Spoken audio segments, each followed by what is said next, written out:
দেখে হয়তো অনেকেই নাক সেটকায়, কিন্তু এই লাউটি এসেছে আমার বাড়ি থেকে। আমার বাবা পাঠিয়েছে, বয়ে নিয়ে এসেছে আমার ভাই। জন্মদিনের উপহার হিসেবে বাড়ির কিছু সবজি খেতে পাচ্ছি, সেটাই আমার জন্য অনেক। বিয়ের অনেক বছরই হলো, এই প্রথম আমার ভাইয়েরা নিজেরা সকলে প্ল্যান করে আমার বাড়িতে এসে আমায় উইশ করেছে। এটা আমার জীবনে অনেক বড় পাওয়া।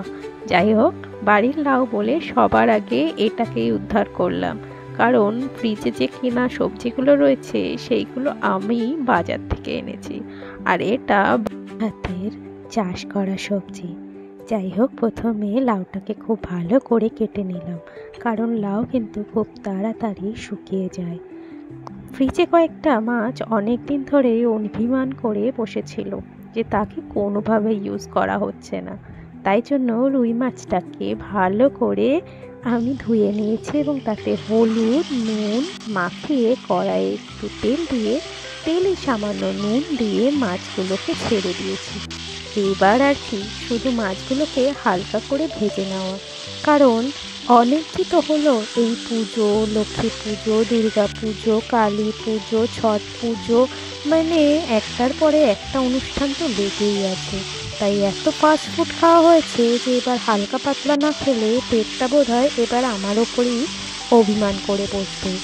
যাই হোক, মাছগুলোকে ভালো করে ভেজে নিয়েছি, মানে হালকা করে ভেজে নিয়েছি, এবং তারপরে সেই তেলে, দেখতে পেয়েছো হয়তো তেলের পরিমাণটা খুবই কম, কারণ এত রিচ খাওয়ার পরে আমার মনে হচ্ছিল যে একটু হালকা পাতলা করেই এই সবজিটা করব। তাই অল্প তেলে দিয়ে দিলাম জিরে, আর জিরের সঙ্গে দিয়ে দিলাম হলুদ গুঁড়ো, একটু জিরে গুঁড়ো, একটু ধনে গুঁড়ো, আর বলে রাখি যেহেতু হালকা পাতলা করব, আমি কাঁচা লঙ্কার জায়গায় ইউজ করেছিলাম গোলমরিচের গুঁড়ো। তারপরে কি একটু হালকা করে নুন দিয়ে সেটাকে ভালো করে ভেজে নিয়েছি, যাতে মশলার এই গন্ধটা এটার মধ্যে ইনফিউজ হয়ে যায়। তারপরে ধুয়ে রাখা লাউগুলো দিয়ে বাস, এবার শুধু লাউকে এই মশলার প্রেমে যাতে হাবিবুবু খায় সেটার অপেক্ষা।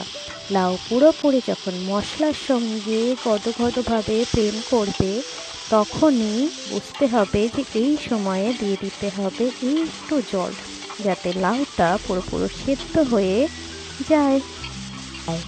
আর বলে রাখি, এই রকম ঝোল যদি তোমরা যখন রিচ খাওয়া হয় তারপরে এই ঝোলটা খেয়ে দেখো, অবশ্যই তোমাদের ভালো লাগবে।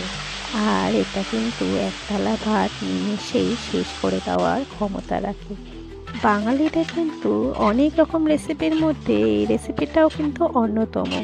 লাউ চিংড়ির জায়গায় যদি লাউ আর রুই মাছের এই ঝোলটা করে দেখো, এবং হালকা পাতলা ঝোলটা যদি কাউকে পরিবেশন করে থাকো, তো নাম তো কামাবেই। যাই হোক, আমি কিন্তু একটা খুব ছোট্ট কন্টেন্ট ক্রিয়েটার, অনেক চেষ্টা করছি যাতে তোমাদের এই ভিডিও ভালো লাগে। তাই আমাকে সাপোর্ট করার জন্য একটু লাইক, শেয়ার আর সাবস্ক্রাইব করে যেও। আর এবার দিয়ে দিলাম মাছগুলো দেওয়ার পরে কিন্তু আমি এপাট ওপাট করে একটু ঘুরিয়ে নেব মাছগুলো, যাতে মাছের মধ্যে ঝোলটা ইনফিউজ হয়ে যায়, আর ঝোলের মধ্যে মাছের যে গন্ধটা আছে সেটা ইনফিউজ হয়ে যায়। যখনই এর মেলবন্ধন একেবারে হয়ে যাবে, মানে ওই লাউগুলো যখন একটু ট্রান্সপারেন্ট হয়ে যাবে, তখনই বুঝতে হবে যে লাউ একদম সিদ্ধ হয়ে গেছে, তরকারিটা হয়ে গিয়েছে। ব্যাস, তারপরে ওপর দিয়ে একটু সুবাস ছড়িয়ে দেওয়া, মানে ধনে পাতা কুচি একটু ছড়িয়ে দেওয়া, বাস রান্না শেষ। তারপরে গরম ভাতে এই একটা মাছের টুকরো আর লাউয়ের ঝোল দিয়ে এক থালা ভাত খেয়ে নাও, দেখবে খুব ভালো লাগবে।